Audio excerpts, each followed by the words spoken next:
তারা হয়তো এই হাদিস জানে না, আল্লাহ পাক ওদের কানের মধ্যে আমার এই হাদিসটা যেন পৌঁছে দেন, আমিন। নবী সাল্লাল্লাহু আলাইহি ওয়াসাল্লাম বলেছেন, আমি মেরাজের রাতে যখন গিয়েছি তখন এক শ্রেণীর মানুষকে দেখেছি, ওদেরকে শাস্তি দেয়া হচ্ছে। কি শাস্তি? জাহান্নামীদের রক্ত এবং পুঁজ ওদেরকে খেতে দেয়া হচ্ছে।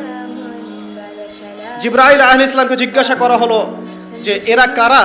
তিনি বললেন, এরা আপনার উম্মতের সেই সব ব্যক্তি যারা মাদকদ্রব্য সেবন করত। আল্লাহ রাব্বুল আলামিন তার হাবিবের মাধ্যমে জানিয়েছেন, যখন কোনো মুসলিম মাদক সেবন করে বা কোনো ব্যক্তি মাদক সেবন করে তখন 40 দিন তার নামাজ কবুল হয় না। এরপর যদি সে তওবা করে তাহলে আল্লাহ পাক তার তওবা কবুল করবেন ইনশাআল্লাহ। যদি সে আবারও মাদক খায় তওবা করার পর, আবার 40 দিন তার নামাজ কবুল হবে না। যদি সে আবার তওবা করে আল্লাহ পাক আবার তাকে মাফ করে দিবেন। যদি সে আবারও মাদক খায় আবার 40 দিন তার নামাজ কবুল হবে না।